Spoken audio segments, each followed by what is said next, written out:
guys, and welcome back to my channel At Home with Chelle. So today's video is another one in my Fakeaway series where I'll be showing you how to make a Fakeaway fish and chips at home.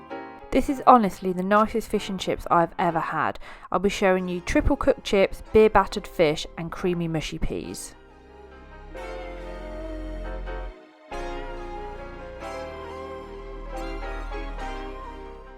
The first thing you'll need to do is prep your potatoes. The best potatoes to use for the chips are Maris Pipers.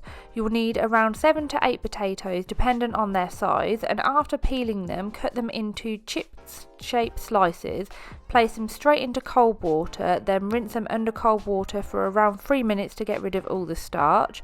Once they're rinsed, you want to put them in a saucepan of boiling water and boil for around 3 minutes. Whilst the chips are parboiling, it's time to get your fish out. I use bassa fillets, which are a great cheaper alternative, but you can use any white fish, cod, haddock, anything you fancy really. So lay the fish fillets on some baking paper on a tray, season with some salt and then place aside until they're needed later. After 3 minutes, strain the chips and they should have started to cook a little and soften on the outside.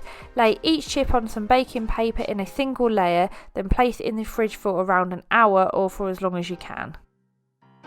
Your next step is to get the oil on. You'll need quite a bit of oil for this, but will be dependent on how big your saucepan is. You want to fill it roughly halfway with oil. Whilst the oil is heating, it's time to make the beer batter for the fish. So for this you'll need to put 200 grams of plain flour, 100 grams of corn flour into a bowl, then gradually whisk in 300 ml of beer. Keep whisking until it's all mixed together and you have a fairly thick consistency. Put the batter to one side, then it's time to remove the chips from the fridge and start to deep fry them carefully, lowering them into the oil and cooking for around 5 to 7 minutes.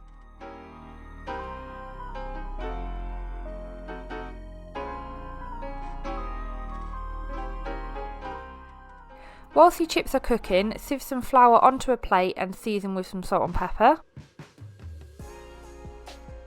After 5 minutes, remove the chips from the oil. Make sure you do this very carefully and place them on some baking paper on a baking tray. Then you want to transfer these to the oven and keep them warm in there whilst you get on with the fish.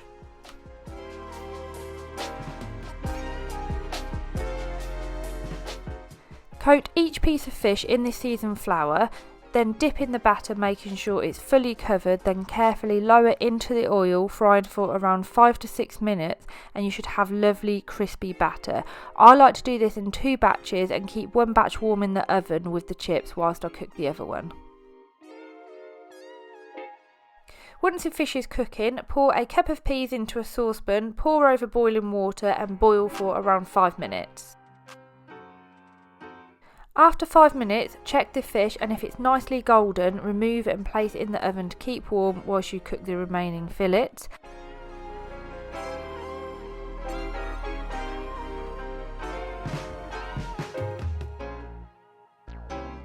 Then back to the peas, put a knob of butter in a small saucepan, add the strained peas, 1 teaspoon of mint sauce and 1 tablespoon of double cream and then stir it all together. Everything is nearly ready to serve now, so remove the chips from the oven and give a final fry for around 5 minutes when they'll be lovely and crispy on the outside, nice and fluffy on the inside. Mash the peas and season with salt and pepper and then it's ready to serve everything. For an authentic feel, serve in newspaper or paper with tartar sauce and lemon wedges, and this is honestly the nicest fish and chips I've ever had.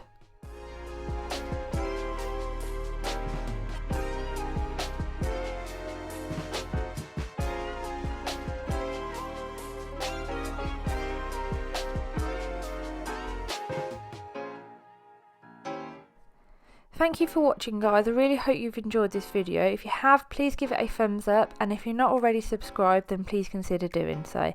See you next time, bye!